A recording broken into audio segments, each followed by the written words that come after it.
au pied du maître. Nous avons décidé de descendre au pied du maître, de prendre un temps de retrait, un temps où nous revenons à Dieu tel que nous sommes.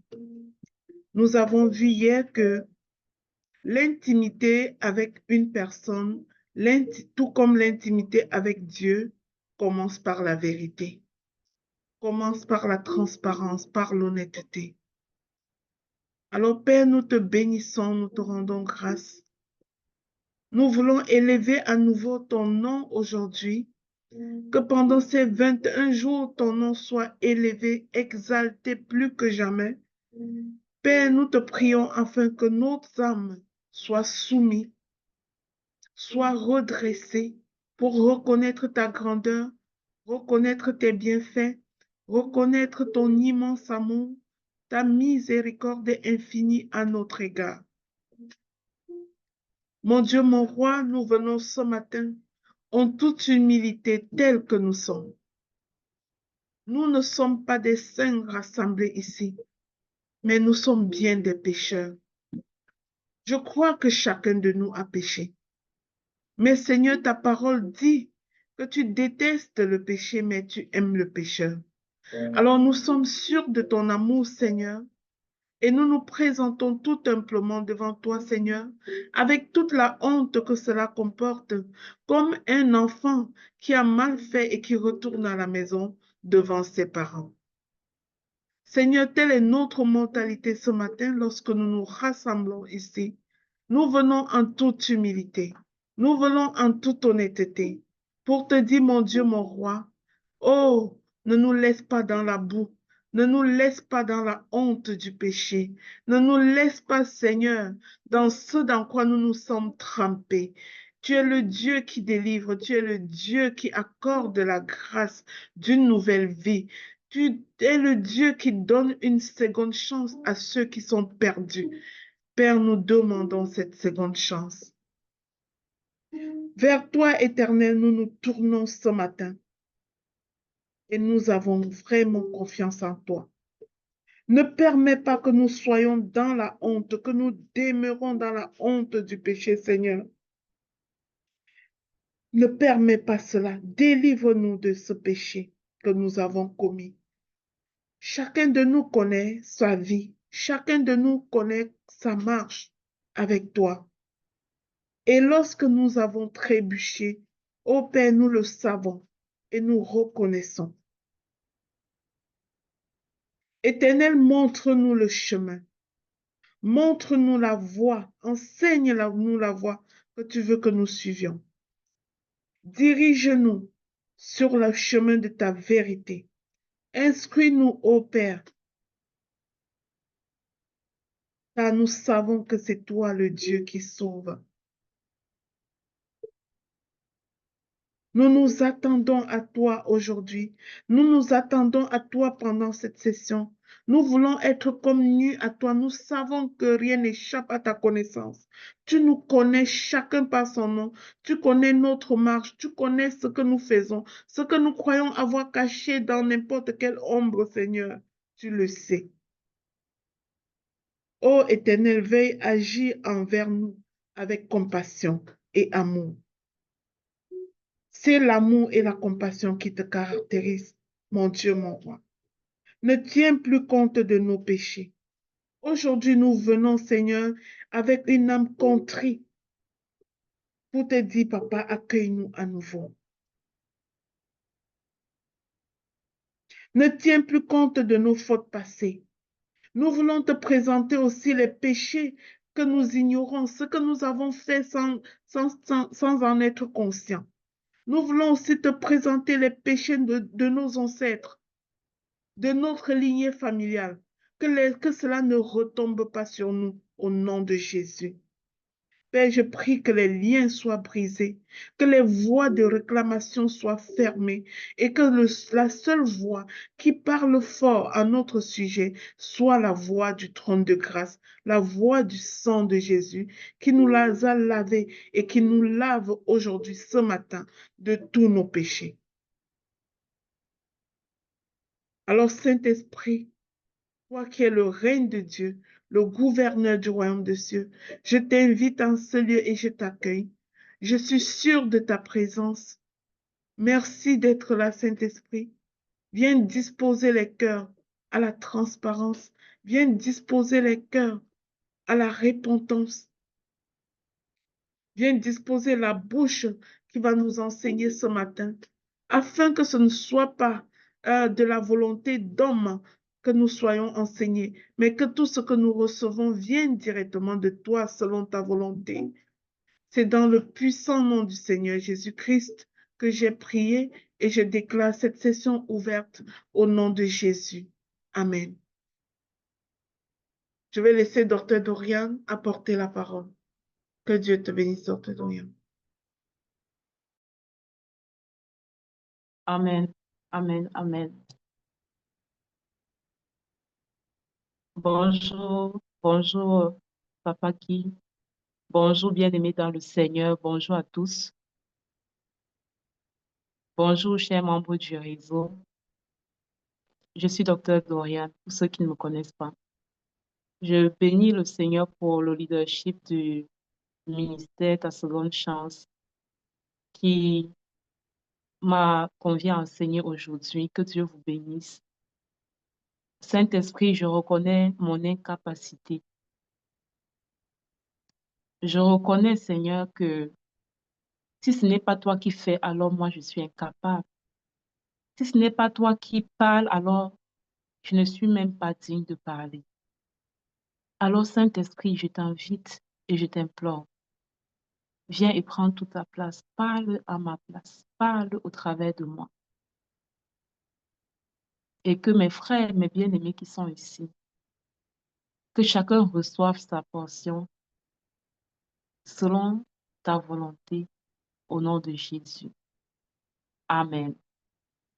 Alors, bien-aimés dans le Seigneur, comme d'habitude, j'ai toujours un peu le tract quand il faut prendre la parole. C'est vraiment étonnant. C'est-à-dire que tu prends la parole tous les jours et chaque fois tu as le trac. Donc, tu as juste envie de fuir pour aller te cacher dans les jupes de ta mère, quoi. En fait, c'est ça. Mais le Saint-Esprit est vraiment celui qui vient nous donner le courage, me donner le courage, me donner, voilà, ce, ce truc-là pour dire, vas-y, mon enfant, je suis avec toi. Donc, c'est pourquoi je suis devant vous. Alors, aujourd'hui, pour ces 21 jours de jeûne et prière, nous allons parler d'une thématique. Voilà, revenir avec un cœur brisé et humble. Hier, maman a parlé sur le thème où en es-tu réellement avec Dieu? Et c'était vraiment le moment de prendre conscience de son cheminement, de où est-ce qu'on en est, à quel point est-ce qu'on s'est éloigné, est-ce qu'en ce moment on est vraiment on est vraiment intime de Dieu. Et aujourd'hui, on parle de revenir avec un cœur brisé et humble parce que peut-être pendant que Maman Lina, le Seigneur parlait au travers d'elle hier, peut-être le Saint-Esprit t'a attiré sur des angles morts, des choses que tu faisais qui t'ont vraiment éloigné du Seigneur. Et ce n'est pas une fatalité parce qu'aujourd'hui, le Seigneur nous invite à revenir avec un cœur humble, un cœur brisé et humble. Voilà. Nous sommes appelés sur cette terre pour accomplir une destinée. Dieu nous manifeste sur cette terre pour accomplir une destinée, une mission pour sa gloire. Et il nous appelle également à prospérer à tous égards, à dominer. C'est d'ailleurs ce que nous dit Genèse 1, verset 6. Faisons l'homme à notre image et selon notre ressemblance, qu'il domine sur les poissons de, qui domine sur les poissons de la mer, sur les oiseaux du ciel, sur le bétail, sur toute la terre, sur tous les reptiles qui rampent sur la terre et sur tous les reptiles qui rampent sur la terre. Désolée, j'ai mes notes ici, donc parfois vous allez avoir l'impression que je regarde en bas. Donc, l'homme a ce mandat, l'homme dès sa création a ce mandat de domination, il a ce mandat de régner en fait sur la terre.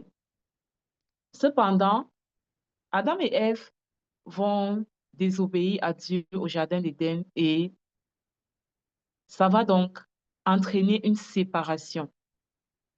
Pendant que Maman Lina priait tout à l'heure, le Saint-Esprit ramenait encore cette image-là dans mon cœur. Je n'ai pas mis ça dans mes notes, mais il ramenait vraiment cette image dans mon cœur que quand Adam et Ève ont péché, qu'est-ce qu'ils ont fait?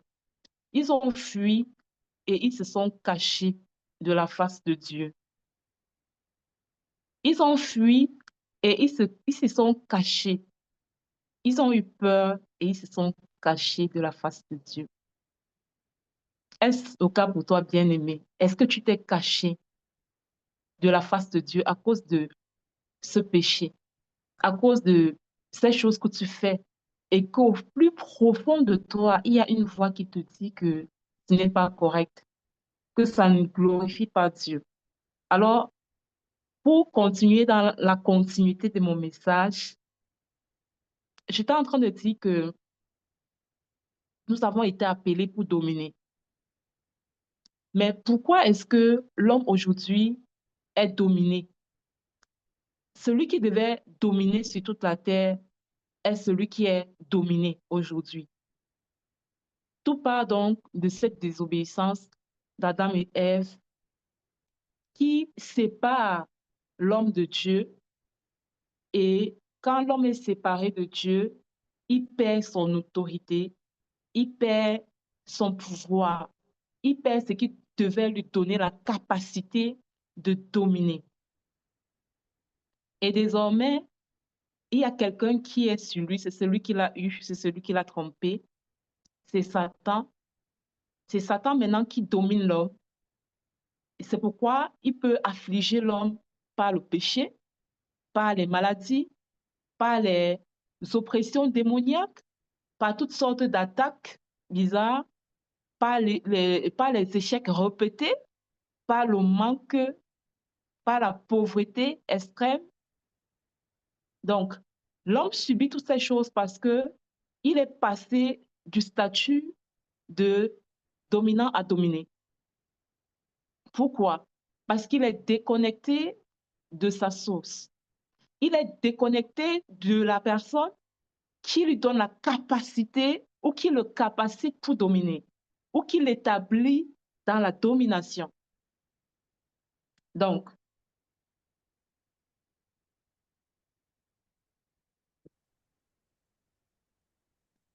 Jean 8, verset 34, il est écrit, « Quiconque se livre au péché est esclave du péché. » Est-ce qu'il t'est arrivé un jour de te sentir esclave? Moi, oui. Un jour, je me suis sentie esclave, esclave du péché. C'est fou comme l'ennemi est rusé, hein. C'est-à-dire que son moyen de procéder, c'est d'entraîner dans un aveuglement spirituel. Déjà, la séparation d'avec Dieu te maintient dans une mort spirituelle. Ça te maintient dans une mort spirituelle. Et quand tu es mort spirituellement, c'est à ce moment que le diable te domine. Et il te domine par toutes sortes de choses. Parfois, certaines personnes sont tellement endormies, c'est-à-dire tu es mort spirituellement, donc tu es dans un endormissement spirituel, que quand l'ennemi vient faire la danse dans ta vie, il vient manifester sa domination, tu es tellement plongé, tu es dans un péché que tu bagarres avec, tu es tellement plongé dans un manque extrême, tu es tellement plongé dans l'impudicité, tu es tellement plongé dans toutes sortes de choses déplorables, mais l'ennemi parvient tellement à te dompter que tu es comme... il y a une thérapie qu'on appelle... comment on appelle ça? Quand tu contrôles quelqu'un, les psychologues utilisent souvent ça. Est-ce que, Maman Lina, est-ce que tu vois de quoi je parle? C'est Euh, l'hypnose, maman. L'hypnose. merci beaucoup. Donc, il t'hypnotise à un point où tu vas penser que non, cet état dans lequel je me trouve, c'est comme ça que je suis. C'est comme ça que je suis. C'est comme ça que je suis. Qui dit souvent ça? C'est comme ça que je suis. Je ne peux pas faire autrement. J'ai toujours été comme ça. J'ai passé toute ma vie comme ça. Je ne vois pas le mal dans ça. Mais pendant que tu dis ça, il y a quelque chose au plus profond de toi qui te témoigne que ce que tu es en train de faire là, ta façon que tu es en train de faire là, is not good. Chrétien ou pas chrétien, que ce n'est pas bien.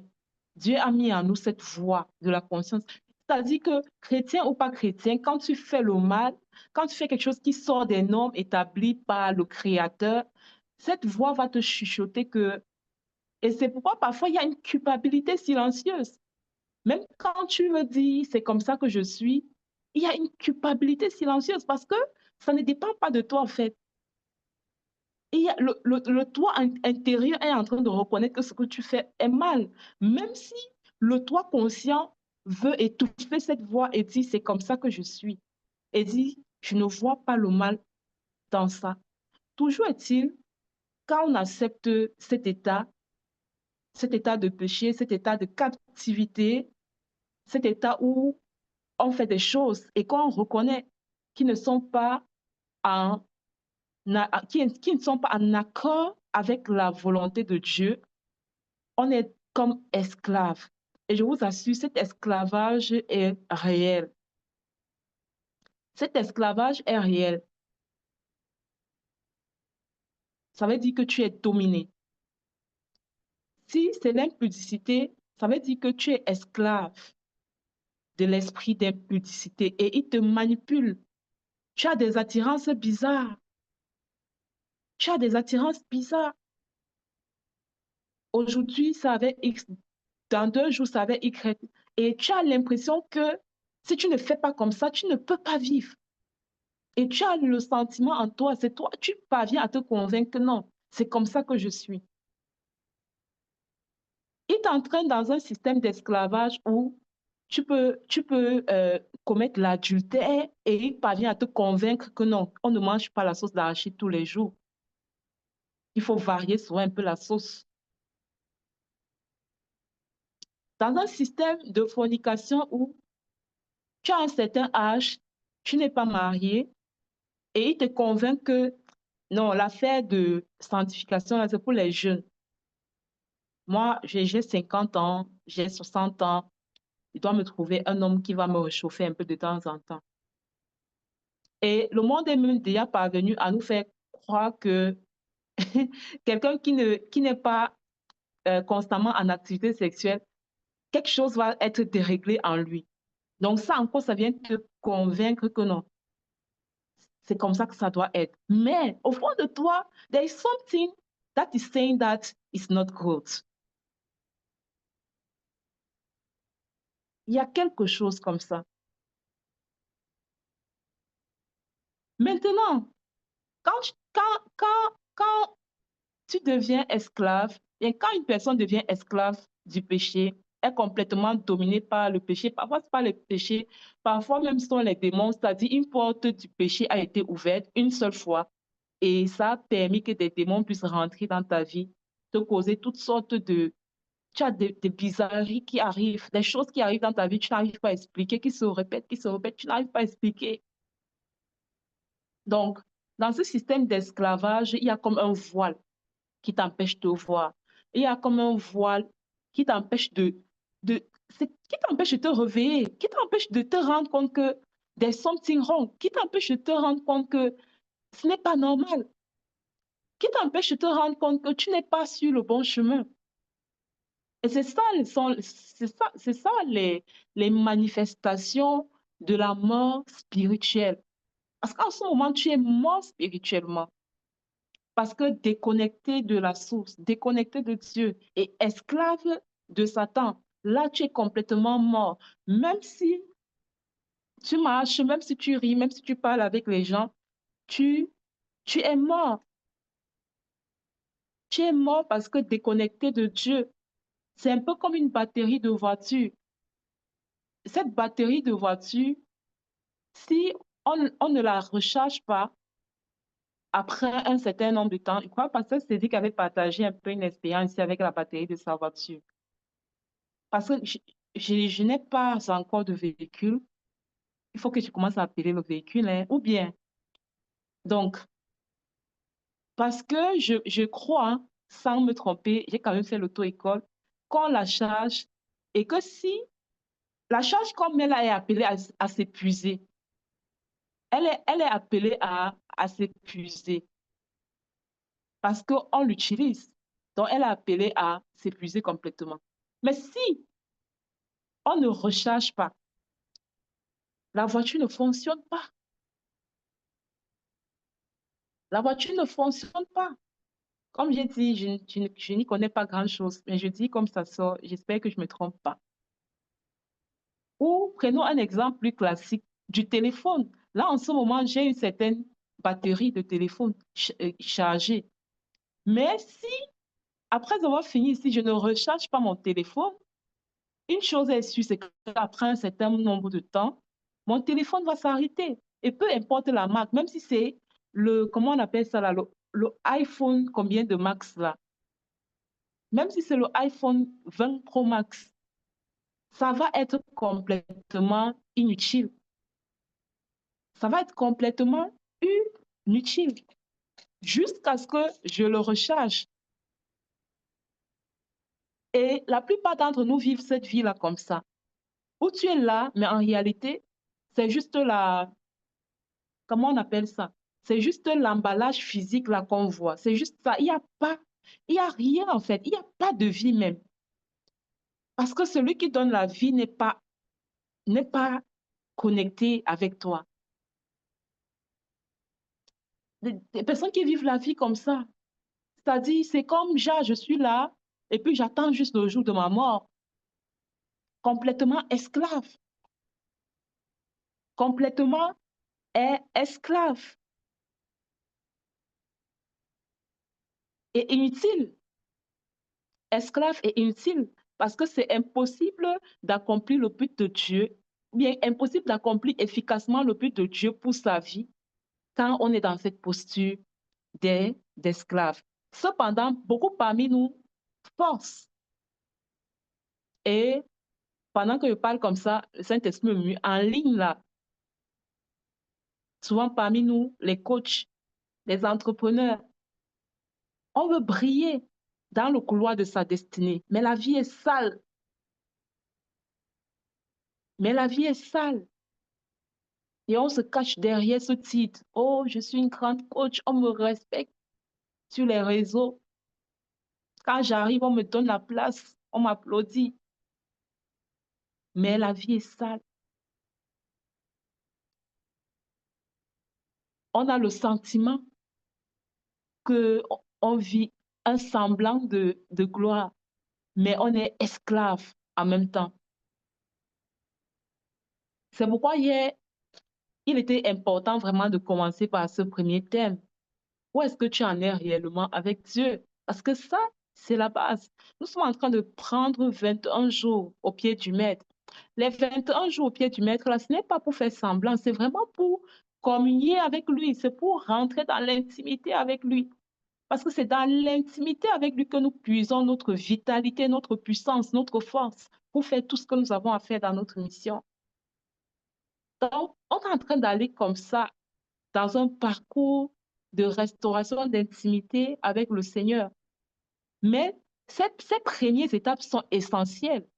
Sinon, ça ne vaut même pas la peine de commencer à faire ce jeûne de 21 jours-là. Donc, le but de cette prise de conscience hier, ce n'était pas vraiment pour juger. J'ai entendu Maman Lina le dire, ce n'a pas pour but de juger.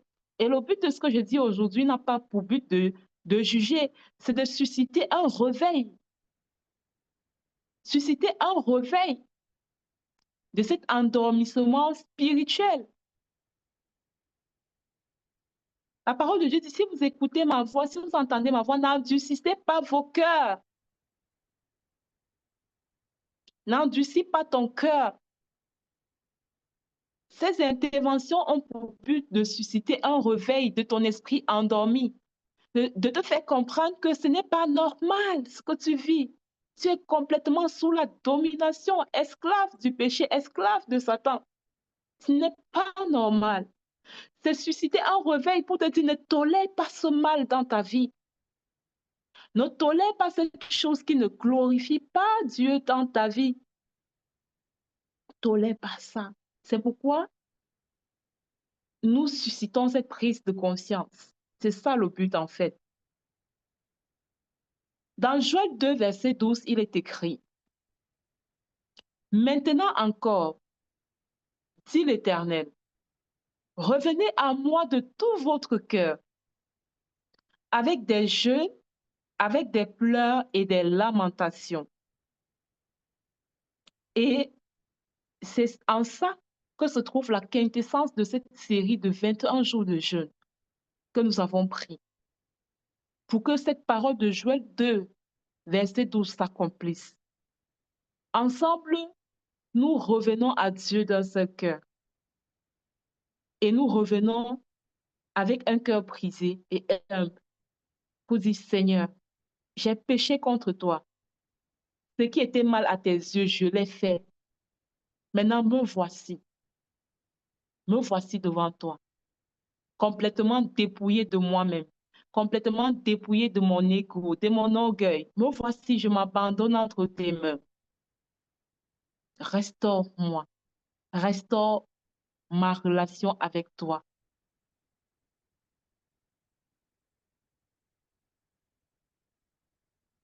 C'est l'occasion pour nous de prendre la décision ferme de revenir à notre Dieu. Au verset 13 de Joël 2, il poursuit en continuant: Revenez à l'Éternel, votre Dieu, car il est compatissant et miséricordieux, lent à la colère et riche en bonté. Dieu nous rassure, bien-aimés dans le Seigneur. Il nous rassure de sa bonté. Il nous rassure de sa miséricorde. Il nous rassure de son amour. Il nous rassure que il est déjà là et que ce n'est que nous qui l'attendons. Il nous rassure qu'il est déjà prêt à nous accueillir et qu'il attend juste notre décision, notre engagement à revenir vers lui d'un seul cœur. Je ne sais pas, bien-aimé, ce que tu as fait ou ce que tu fais en ce moment, que tu sais au fond de toi que ça ne le glorifie pas. Mais il attend. Il t'attend. Jésus dit: Voici, je suis à la porte de ton cœur et je frappe si tu entends ma voix. Il est déjà là en fait.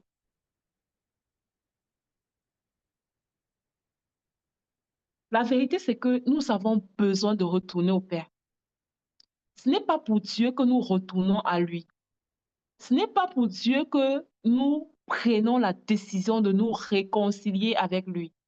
Ce n'est pas pour Dieu que nous nous réveillons de notre sommeil spirituel, de notre mort spirituel, de notre endormissement spirituel.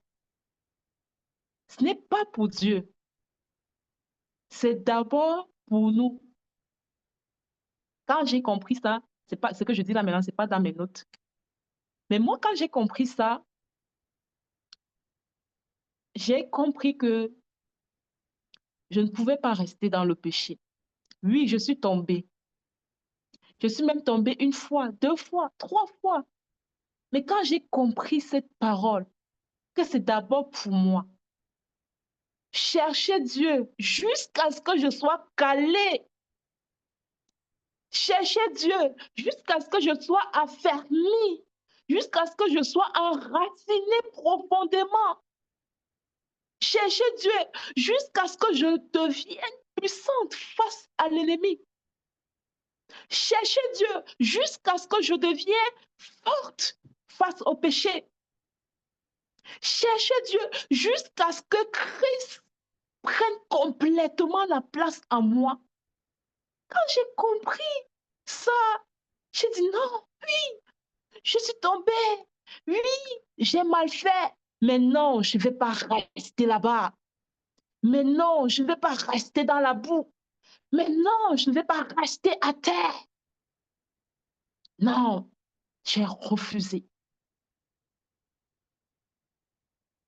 Et à chaque fois, je me suis relevée. J'ai dit, Seigneur, même si je suis au fond du trou, même si je suis tombée, je m'accroche à toi. Ça, c'est une prière que j'ai faite à une certaine époque. Si je m'accroche à toi, je m'accroche à toi. Même au fond du trou là, même dans la boue là, je m'accroche à toi. Parce que j'ai essayé sans toi. J'ai vu ce que ça donne. La misère. La misère. Mais je pars où? Je pars où sans toi? Je ne vais pas laisser le péché m'éloigner de toi. Je ne vais pas laisser le péché me séparer de toi. Je ne bouge pas. Je ne bouge pas. Je ne bouge pas. Oui, bien-aimé dans le Seigneur. C'est pour toi que tu prends la décision de revenir à Dieu. C'est pour toi que tu décides de retrouver le droit chemin. C'est pour sortir de l'esclavage. C'est quand Dieu te restaure. C'est quand Dieu te répare. C'est quand Dieu te lave de la boue là, du péché et t'établit à la table des rois. Que quand tu vois quelqu'un d'autre que tu es dans ses affaires, tu dis, mais Seigneur, j'étais dans le noir. Oh Seigneur, délivre cette personne. Quand tu vois quelqu'un qui est complètement piloté par l'ennemi, qui n'est plus conscient de lui, mais qui est complètement guidé par les démons. Mais tu dis non, je ne veux pas retourner là-bas. Tu dis non, je ne veux pas retourner. I don't want to go back there again anymore. Anymore. I will not go there again. C'est pour nous, bien-aimés. C'est pour toi que tu prends la décision de revenir à Dieu. Et la bonne nouvelle, c'est qu'il nous attend. La bonne nouvelle, c'est qu'il nous attend. En réalité, cette batterie qui n'est pas chargée pendant des mois, des années et tout ça, elle finit par se gâter et elle devient inutile, encombrante. Et qu'est-ce qu'on fait? On n'a qu'à la jeter à la poubelle. Elle, elle encombre la place et elle ne sert à rien. C'est un peu comme ça quand nous tolérons de rester déconnectés de Dieu. Parce que l'accomplissement de ta destinée, Jérémie 1, verset 5, quand on a souvent parlé de ça ici, quand Dieu dit, je t'ai consacré, Jérémie 1, verset 5, il y a une partie de ce verset où Dieu dit à Jérémie, je t'ai consacré, je t'ai établi prophète des nations. Je vais venir sur la partie, je t'ai consacré. Qu'est-ce qui a été consacré? Ce n'est pas la chair-ci, ce n'est pas cet appareil qui a été consacré, c'est notre esprit. Parce que nous sommes corps, âme et esprit, n'est-ce pas? Donc, c'est notre esprit qui a été consacré. C'est notre esprit qui a été consacré. Alors, quand tu es déconnecté de Dieu, il y a la mort de cet esprit. Et tout ce que Dieu a déposé dans cet esprit pour accomplir ta destinée, pour briller, pour impacter, pour t'épanouir dans la vie, tout cela est endormi et enfoui jusqu'au jour où tu reviens te reconnecter à ta source, à ton chargeur. Ça réveille ton esprit et c'est en ce moment tu deviens une nouvelle créature. Mais on parle de nouvelle créature, c'est celle que tu as été même appelée depuis longtemps à être, mais qui était endormie à cause de la séparation avec la source. Donc, si tu acceptes de rester en posture d'esclave, tu vas être comme cette batterie qui est inutile. Tu vas vivre une vie inutile Une vie qui va servir à manger, boire, dormir. Et même là encore, parfois même, il y a des stades d'esclavage où l'ennemi t'emmène même où le manger, boire, dormir là. Il y a les gens qui ne dorment pas la nuit. Hein. Il y a les gens qui ne dorment pas la nuit, oppressés de toutes sortes, de toutes parts par les démons. Même manger devient un problème. Boire même là, ça devient un problème. Donc, nous sommes nés pour dominer, mais cette domination demande que notre esprit en nous soit éveillé. Et ce qui éveille notre esprit en nous pour activer tous les éléments de consécration que tu as mis, c'est la réconciliation à, à la source. Et cette réconciliation-là se passe donc par quoi? Par une repentance sincère. Une repentance sincère. Et cette repentance sincère associée à la foi en Jésus-Christ. Il n'est pas juste question d'aller dire, oh Dieu, j'ai fait telle chose, je regrette. Il faut associer la foi en l'œuvre de rédemption de Jésus. Parce que c'est pas la foi, c'est pas l'œuvre du salut, pardon, c'est pas l'œuvre du salut de Christ à la croix que nous sommes réconciliés à Dieu. Donc, je me répands, mais je reconnais et je proclame que par Jésus qui est mort à la croix pour me sauver, je suis pardonné, je suis sauvé, je suis restauré. Jean 3, verset 16, il est écrit, car Dieu a tant aimé le monde qu'il a donné son Fils unique, afin que quiconque croit en lui ne périsse point, mais qu'il ait la vie éternelle. Donc, il n'y a pas de repentance sincère en ignorant le sacrifice de Jésus à la croix. Parce que c'est par ce sacrifice-là que nous sommes pardonnés. C'est la clé de notre pardon, de notre restauration.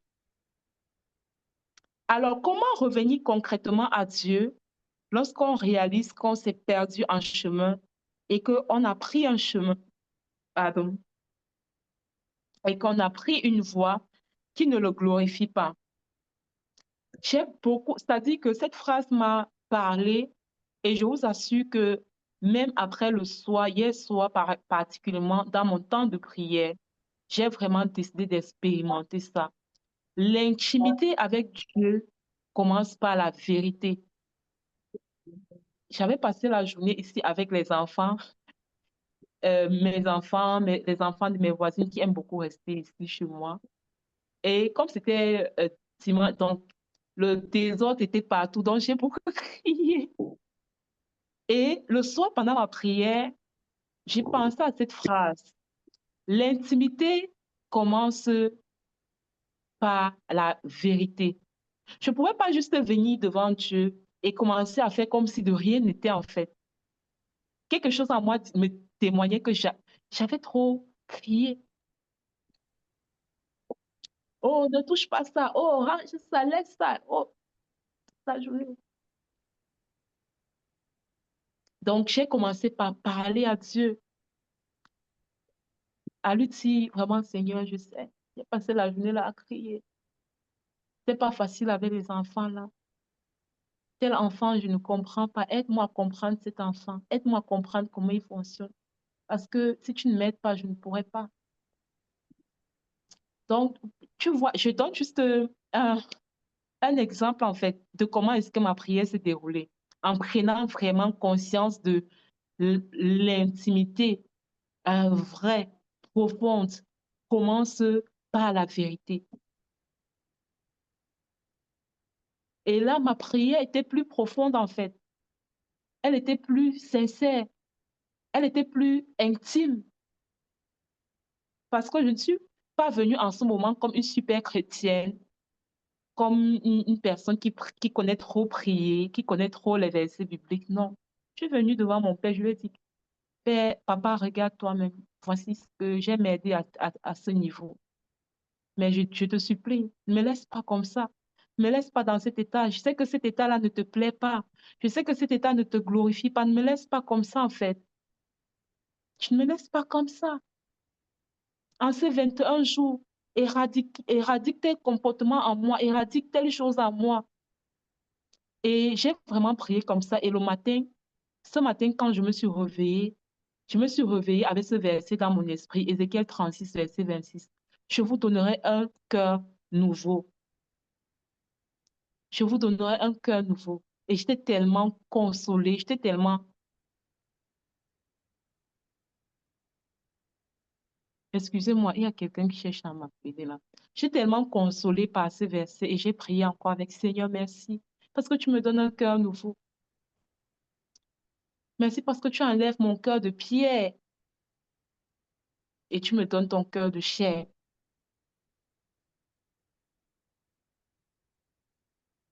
Donc, l'intimité commence par la vérité. Quand tu vas devant Dieu comme un enfant et tu reconnais que Seigneur, le tout si ça cuit. Me voici, regarde les choses dans lesquelles je me suis retrouvée. Regarde. Et ne cherche pas à employer un français qu'on n'a jamais entendu. Soyons simples avec Dieu. Parfois, on veut trop. Soyons simples avec Dieu. C'est notre papa. C'est notre papa. Soyons simples avec lui. Là, quand on évite la vérité devant Dieu, c'est à ce moment qu'on fait des prières mécaniques. Quand on évite la vérité devant Dieu, c'est à ce moment que ça dit que tu fais ce genre de prière où tu finis de prier et tu réalises que ta prière n'a même pas débordé le plafond de ta maison. Que tu as juste wasting your time.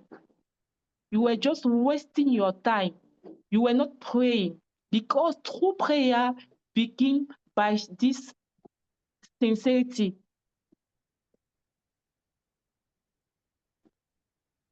Dieu est disposé à nous pardonner. Et il nous a même déjà accordé le pardon. Le pardon est disponible. Le pardon de Dieu est disponible pour nous. Cependant, pour que nous puissions consommer les fruits de ce pardon ou pour que les fruits de ce pardon soient visibles dans nos vies, nous devons être vrais avec Dieu. Lorsque dans le jardin d'Éden, Adam et Ève se sont cachés, même avant qu'ils ne pensent à se cacher, Dieu les voit, Dieu les connaît.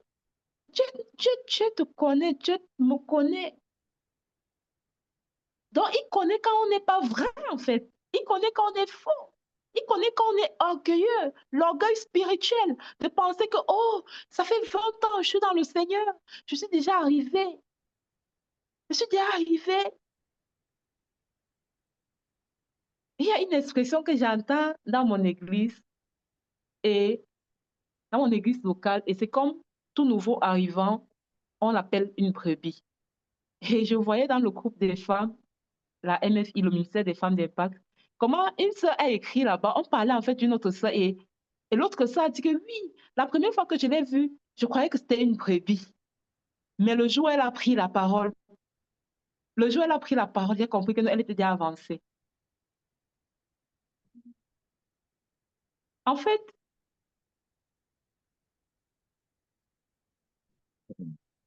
nous devons être vrais devant Dieu.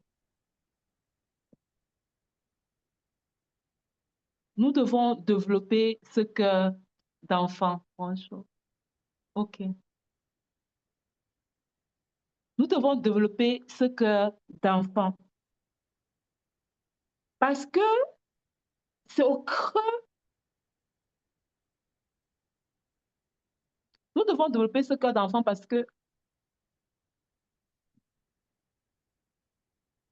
la vérité ouvre la porte à Dieu pour dire oui, je suis là, mon enfant. Parce qu'il dit dans sa parole, ça c'est l'apôtre Paul qui le dit, mais c'est dans 2 Corinthiens 12, verset 10. J'ai pris juste une partie de verset parce que ça illustrait ce que je voulais dire. Car quand je suis faible, c'est alors que je suis fort. La vérité te permet d'être vulnérable, ça te permet d'être faible, ça te permet de déverser ton cœur devant le Seigneur. Ça te permet de dire, papa, me voici dans mes incapacités, me voici qui a encore fait telle chose. Et c'est alors là qu'il vient dans le creux de l'intimité, il se réconcilie avec toi et sa présence en toi te fortifie pour surmonter ses péchés. Et en cet instant précis, le Saint-Esprit me rappelle quand est-ce que j'avais redonné ma vie pour la dernière fois au Seigneur. Et ce jour, je pleurais tellement. Les gens qui étaient là ne comprenaient pas pourquoi je pleurais. Parce que je savais le péché avec lequel je luttais. Je n'étais pas fière de ça, mais c'était comme si j'étais juste devenue impuissante face à ce péché-là, en fait. C'est comme si je n'arrivais pas à dire non. J'étais faible. Mais un jour de Pâques, j'ai dit, je me lève. J'oublie que je suis chrétienne, que j'ai donné un jour ma vie. Je me lève ici. Parce que je savais que le fait d'aller encore m'engager à donner ma vie au Seigneur, ça allait me réconcilier avec Dieu, même si j'étais encore dans cette situation de péché. Mais ça allait me réconcilier avec Dieu. Et c'est dans cette réconciliation que j'allais trouver la force de dire non. Et c'est ce qui s'est passé. Un matin, je me suis levée, prosternée sur mon lit et j'ai tapé la main fort. J'ai dit, ça suffit comme ça. Assez, c'est assez. Et quand cette personne qui me calculait est revenue encore, j'ai dit non. Et cette personne voulait forcer, dit, là où tu me vois, j'ai une alliance avec Dieu. Donc, si tu veux forcer, sache que tu es en train de briser l'alliance que j'ai avec Dieu. Et cette personne m'a dit, qu'est-ce qui prouve que tu as une alliance avec Dieu? Et heureusement, j'avais écrit, je lui ai montré le derrière de mon agenda où j'avais pris l'engagement avec Dieu. Et quand cette personne a lu ça, elle m'a laissé. Et depuis ce jour, il ne m'a plus jamais calculé. Donc, n'attends pas d'être parfait pour venir devant Dieu. C'est l'orgueil spirituel. Dans ton état tel que tu es en ce moment, dans toute cette saleté, va vers ton Dieu. C'est dans tes faiblesses qu'il va te fortifier. Il te trouve dans cet état, mais la réconciliation va te donner la force de résister au péché. Dieu veut se réconcilier avec nous, mais il a besoin d'une attitude d'humilité. Il a besoin d'une attitude de repentance sincère. Il a besoin de savoir que tu n'es pas juste dans un jeu de rôle. Il a besoin de savoir que tu n'es pas juste en train de cocher une case de plus. Il a besoin de savoir que ça vient du plus profond de toi, que ça vient, que ce désir de changer de vie vient de tes entrailles. Sa parole dit qu'il résiste, il fait grâce aux humbles, mais il résiste aux orgueilleux. Quand nous résistons à Dieu et refusons consciemment, c'est-à-dire alors que tu écoutes ce message et tu refuses consciemment de te repentir, la conséquence, c'est que Dieu va t'exposer. Il va exposer ton péché aux yeux du monde entier. Là où tu te caches, tu te dis de toutes les façons, personne ne me voit quand je fais ça. Et il n'y a aucune chance, il n'y a aucun moyen que quelqu'un me voie parce que je suis tellement bien cachée. Ah, il va t'exposer. Ce n'est qu'une question de temps, mon frère, ma soeur. Il va t'exposer. Et quand il commence à t'exposer, il commence à t'exposer petit. Un peu, un peu, un peu, un peu. Au fur et à mesure que tu résistes, il expose encore. Tu résistes, il expose encore. Tu résistes, il expose encore.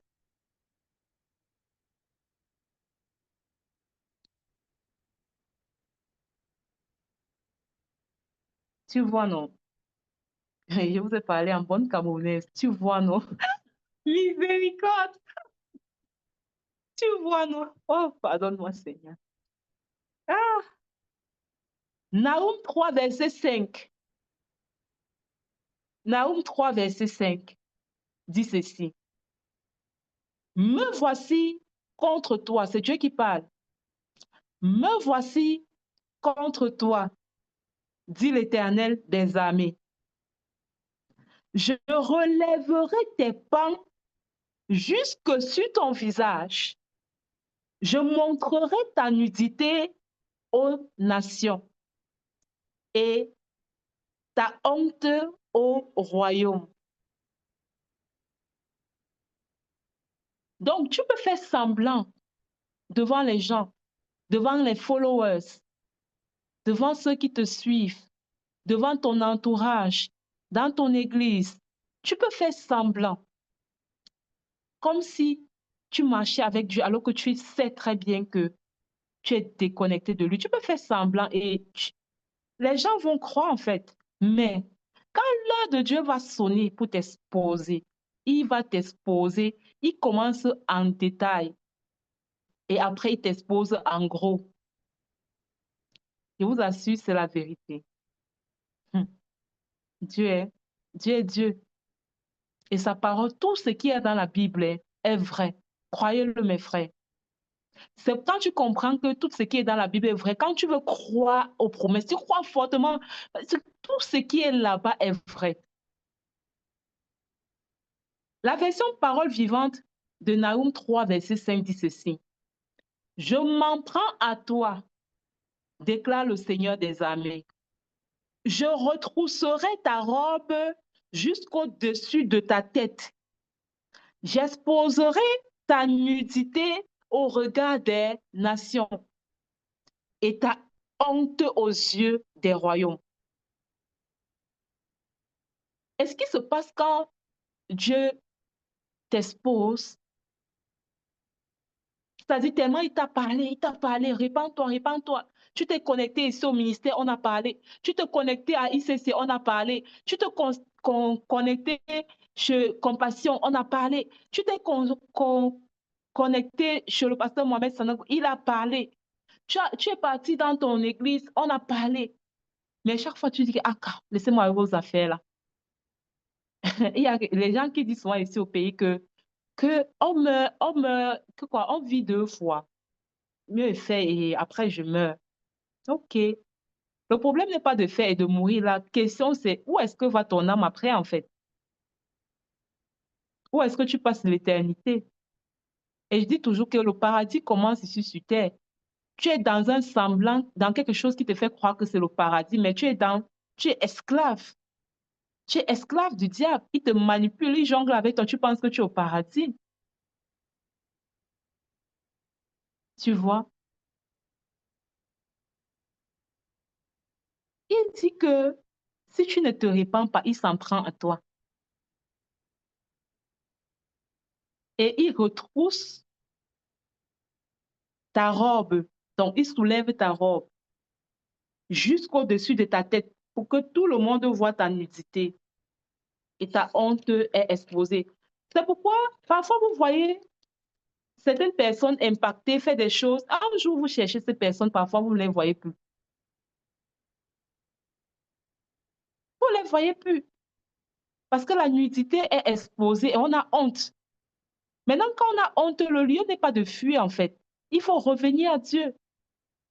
L'ennemi, à ce moment, va te tromper en te disant que non, ton cas est déjà, ton cas attaque, comme on dit ici chez nous au pays. Que ça a déjà tac, il n'y a plus rien à faire. C'est gâté, c'est gâté. C'est gâté, c'est gâté. Mais c'est un mensonge. Et le diable est un menteur. Il ne faut pas croire à cela. Il ne faut pas croire à cela. Quand nous persévérons sur le mauvais chemin, Dieu nous expose petit à petit. Au fur et à mesure qu'on résiste un peu, jusqu'à ce que la nudité soit totalement exposée. Et en ce moment, ceux qui ont compris se répandent finalement et acceptent de recommencer à zéro avec Dieu. Mais ceux qui n'ont pas compris vont se cacher comme Adam et Ève. La culpabilité n'est pas de Dieu, mais la repentance est de Dieu. N'attendons pas d'arriver au scandale pour faire demi-tour. N'attendons pas d'atteindre le chemin de non-retour pour revenir à Dieu. 1 Jean 1, verset 9 nous dit que si nous confessons nos péchés, Dieu est fidèle et juste pour nous les pardonner et pour nous purifier de toute iniquité. Ce qui est bien quand tu reviens à Dieu, c'est qu'il remet le compteur à zéro, à blanc. Oui, tu peux encore faire avec, tu peux encore dans ton quotidien voir les conséquences du péché que tu as commis avant. Mais ce péché est complètement effacé dans ton livre de vie, dans ton historique avec Dieu. Même si les conséquences, c'est complètement effacé, c'est complètement revenu à blanc, alors tu n'as pas à tolérer l'ennemi qui revient après ta repentance te dit que tu avais fait. Tu dis, mais ferme ta bouche. Ferme ta bouche. J'ai été racheté à grand prix. Connais-tu le prix par lequel j'ai été racheté? Connais-tu celui dont le sang a coulé pour ma rédemption? Mais tu l'as fait. Tu parles comme ça et tu vas voir que directement il va se taire. Moi, je ne sais pas à quel point vous êtes conscient de ce que nous sommes des êtres spirituels. Ceci n'est qu'une, c'est-à-dire c'est notre chair, c'est le corps, mais en réalité, notre essence est divinement spirituelle. Et par ce côté spirituel de nous est fait à la ressemblance, à l'image de Dieu. Donc nous avons une autorité spirituelle que nous devons manifester devant l'ennemi qui vient pour te dire que non, là où tu étais là, tu avais fait ceci, tu avais fait ça, tu es encore ça. Tu dis la ferme. Au nom de Jésus, tu te tais.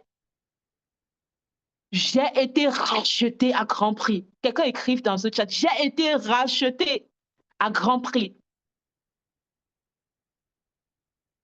Alors tu la fermes. Moi, ce qui est génial, je vous assure, c'est vraiment génial. Ce qui est génial, c'est que quand tu parles comme ça, tu te tais, hein, la ferme. Tu vois comment l'esprit là se tait. Tu vois comment il se calme aussitôt. Oui, ils doivent avoir peur de nous. Tu vois comment il se tait. C'est-à-dire que la voix que tu entendais là, c'est comme si, c'est parti, c'est parti. C'est pourquoi si tu as le sentiment que tu as perdu ton autorité spirituelle, ne blague pas avec ces 21 jours. Ne blague pas avec ces 21 jours de jeûne et de prière. Oui, et après les 7 jours, continue de te connecter aux 14 autres jours. Parce que des choses vont se passer par la grâce de Dieu et pour sa gloire. Alors, une question pour terminer. Es-tu prêt aujourd'hui à te confesser devant Dieu, devant ton Père? Es-tu prêt à sortir de l'esclavage et de la mort spirituelle pour vivre ta vraie vie? Parce que la vérité, c'est que tu ne peux pas vivre ta vraie vie déconnectée de celui qui t'a créé, déconnectée de ta source. Est-ce que tu es prêt à faire ce pas aujourd'hui, alors que tu as écouté ce message? Peut-être que tu avais déjà donné ta vie à Dieu, mais entre-temps, tu as encore pris certains couloirs, tu as fait encore certaines choses que toi-même, tu sais que non, it's not good. Est-ce que tu es prêt à revenir? Est-ce que tu es prêt à dire, papa, je reconnais que ce qui est mal à tes yeux, je l'ai fait, mais je suis là aujourd'hui, prête à revenir d'un cœur humble et brisé. Si tu es prêt à le faire, lève la main et Maman Lina va t'accompagner dans un nouvel engagement avec Dieu, pour être réconcilié avec lui, pour être reconnecté avec lui et vivre la vie pour laquelle tu as été appelé. Ceci marque la fin de mon message. Je vais juste faire une petite prière pour conclure. Père Tout-Puissant, je te bénis. Merci Saint-Esprit d'avoir fait le job. Merci de m'avoir utilisé. Merci parce que tu as parlé à chaque frère, à chaque sœur ici présent. Merci parce que tu as témoigné dans le cœur de chaque frère, de chaque sœur, de quelle était sa portion dans le message qui a été relâché. Je te prie, Saint-Esprit, que mes bien-aimés, mes frères et sœurs n'endurcissent pas leur cœur, mais que toi, tu puisses les attirer, parce que c'est toi qui attires, Seigneur, que tu puisses les attirer à toi et qu'à partir d'aujourd'hui, ils puissent mener cette vie glorieuse, cette vie de victoire, cette vie de bonheur pour laquelle tu nous as appelés sur cette terre. Que ton nom soit toujours glorifié dans ce ministère, que ton nom soit toujours exalté dans ce ministère et que nous soyons toujours amoureux et passionnés de toi. C'est au nom de Jésus que j'ai prié. Amen, amen, amen. Maman Lina, je te passe la parole. Je ne sais pas s'il y a des personnes qui... OK, bravo, bravo, bravo à vous, Maman Laure, Maman Julie. Je passe la parole à Maman Lina pour vous conduire dans la prière du salut. Merci beaucoup, Docteur Dorian. Sois béni, je bénis le nom du Seigneur pour le message qui a été relâché. Saint-Esprit, merci pour ce que tu fais dans les cœurs de tes enfants. Merci pour cette interpellation par amour. C'est par amour que tu le fais, Seigneur. Nous savons que ta volonté, c'est que nous soyons tous sauvés. Alors, merci pour ces deux mains levées, ces deux personnes qui lèvent la main, Seigneur, tu les connais, tu connais leur cœur, tu connais leur vie. Notre but ici n'est pas de demander ce qu'elles ont fait pour s'éloigner de toi, mais c'est d'accueillir avec amour parce que quand le fils prodige est revenu, papa, tout ce que tu lui as donné, c'est l'amour. Tu n'as pas posé la question, tu n'as pas rappelé tous ses torts. Tu ne lui as pas dit que tu avais fait ci, tu avais fait ça. Tu l'as aimé, tu as célébré, tu as tué le veau gras, tu as fait la fête pour l'accueillir. Alors aujourd'hui, Seigneur, même si nous ne sommes pas capables de faire la même fête que toi, nous savons que dans les lieux célestes, il y a fête en ce moment pour les mains levées. Ah, les bien-aimés lèvent progressivement leurs mains. Je te rends grâce, Seigneur, pour toutes les mains levées. Je te rends grâce pour ta bonté. Ta parole dit que tu aimes le pécheur, mais tu détestes le péché. Nous avons foi, Seigneur, que alors que tes enfants ont levé sincèrement leurs mains, alors que tes enfants affirmé, ont montré leur nudité, papa, nous l'avons fait. Nous avons fait cette chose que toi et nous, nous connaissons. Entre toi et nous, nous savons ensemble ce que nous avons fait. Alors que tes enfants sont en train de te dire ça, Seigneur, d'être vrai, la fondation de l'intimité, c'est la vérité. Alors que tes enfants sont en train de poser cette fondation, papa, donne-moi la grâce de les conduire en ce moment. Télécharge chaque mot. Permets que, Seigneur, que les cœurs repentants soient sincères une fois pour toutes. Alors, bien-aimés, vous qui avez levé vos mains, je bénis l'Éternel pour vos vies. Je bénis l'Éternel pour ce qu'il fait avec vous. Je vous demande d'ouvrir le micro et de répéter cette prière de repentance avec moi. Ouvrez vos micros respectifs, s'il vous plaît. Alors, vous allez répéter, Père éternel, Père Père éternel, éternel, je viens humblement devant toi, je viens je viens humblement humblement devant toi, devant toi, reconnaître que j'ai péché. reconnaître que j'ai reconnaître péché. que j'ai péché. Je viens dire que ce qui est mal à tes yeux, je l'ai fait. Je Je vais viens dire dire que que ce ce qui est mal à qui tes est yeux, mal je à l'ai tes fait. yeux, je l'ai Je fait. l'ai fait.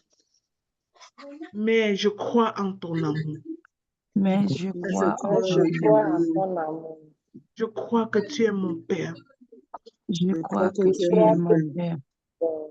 Je te prie de m'accueillir à nouveau Je Je te te prie prie de de m'accueillir m'accueillir à à à nouveau, nouveau, nouveau, comme l'enfant prodige. comme comme l'enfant comme l'enfant prodigue. l'enfant prodigue. prodigue. Je veux changer de vie. Je Je veux veux Je veux changer changer changer de de vie. de vie. vie. Je refuse toute culpabilité. Je Je Je refuse toute refuse toute culpabilité, refuse culpabilité, Car je sais que Jésus est mort sur la croix pour me libérer. car je sais Car je sais que Jésus Jésus est mort à la est croix. est mort mort sur la sur la croix croix pour pour me me libérer. Viens dans mon cœur, Seigneur Jésus. Viens dans Viens mon dans mon cœur, cœur, Seigneur Seigneur Jésus. Jésus. Viens m'aider, viens me transformer. Viens m'aider, Viens m'aider, viens me viens me transformer. transformer. Je t'accepte aujourd'hui à nouveau. Je Je t'accepte t'accepte aujourd'hui aujourd'hui à à nouveau nouveau Comme mon Seigneur et mon Sauveur personnel. comme mon comme mon Seigneur et mon Seigneur et Sauveur mon personnel. Sauveur personnel. Je reçois ton Saint-Esprit en moi. Je Je reçois ton reçois ton Saint-Esprit Saint-Esprit en moi. en moi. Il m'instruit et je me soumets au nom de Jésus. Il Il m'instruit m'instruit, je et me je me soumets soumets au au nom de nom Jésus. de Jésus. Gloire à Dieu. Gloire à Dieu. Gloire à Dieu. Merci beaucoup, bien-aimés. Je suis très contente pour vous. C'est une très belle décision. Moi, je dis toujours que la plus grande décision que j'ai prise dans ma vie, ne baissez pas tout de suite vos mains. Je vous prie de donner vos numéros à Dr. Dorian. Écrivez vos numéros dans le chat ou bien en privé à Dr. Dorian. Donc, je dis toujours que dans ma vie, la plus belle décision que j'ai prise dans ma vie, c'était de donner ma vie au Seigneur Jésus. Donc, je crois que c'est une très, très grande décision que vous prenez ce matin et que le Seigneur qui fait grâce va vous montrer sa fidélité. Alors, donnez vos noms à Dr. Dorian et elle va vous ajouter dans le groupe de ceux qui font le prière de salut au travers de ce ministère. Et puis, on vous affermira. On s'affermira ensemble au travers de la parole de Dieu. Que Dieu vous bénisse. Amen. Dr. Dorian, si tu peux donner les nouvelles du ministère, puis on va fermer. Il était à 6h22. Ok, Maman Lina. Alors, les nouvelles. Il y a quelqu'un qui m'a posé la question hier, de savoir, je crois que c'est Maman Nadine, elle est connectée ici. Est-ce qu'on se connecte à minuit? On l'a dit, pendant les 7 premiers jours, on ne se connecte qu'à 5 heures de Montréal, 11 heures de Paris. Après les 7 premiers jours, à partir du 8e jour, on va se connecter à 18 heures de Montréal, minuit de Paris. Donc, c'est à partir du 8e jour. Pendant les 7 premiers jours, on est connecté à 5 heures de Montréal et 11 heures de Paris, jusqu'à ce que les 7 jours soient passés. C'est à partir du 8e jour que nous sommes connectés à 18 heures, minuit de Paris, 18 heures de Montréal, minuit de Paris. Alors, s'il y a des personnes qui sont nouvelles ici, c'est le ministère Ta Seconde Chance.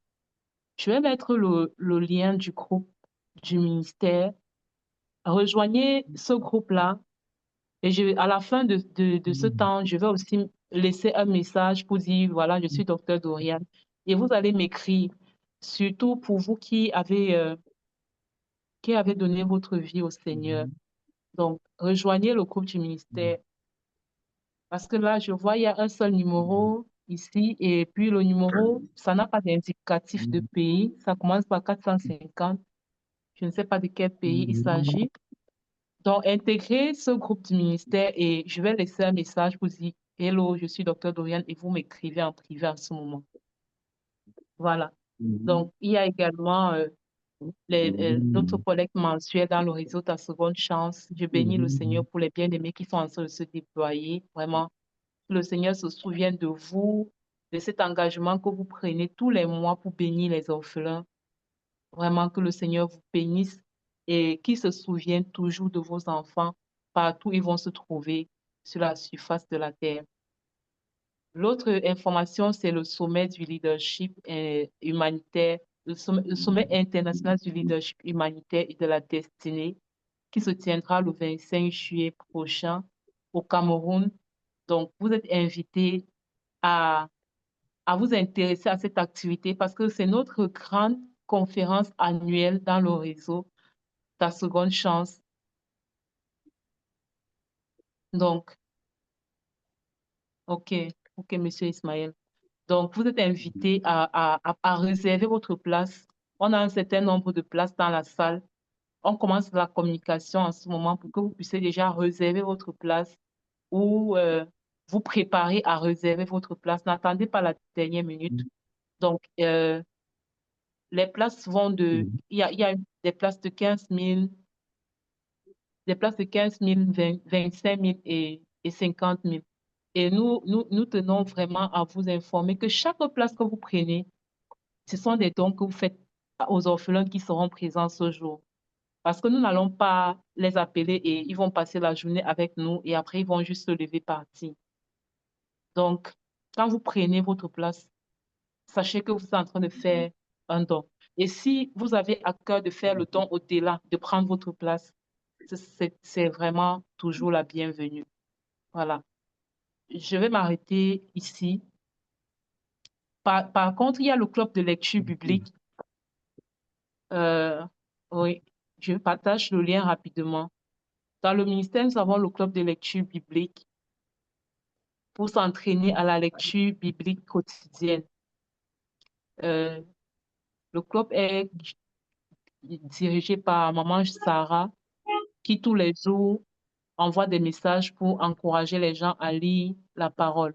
Donc, si cela vous parle de nous rejoindre et de lire avec nous, n'hésitez pas. Voilà le lien. Cliquez juste dessus et vous allez arriver dans le lien du groupe de lecture biblique. Que Dieu vous bénisse. Excellente journée à tous. Je remets la parole. Merci, Dr. Dorian.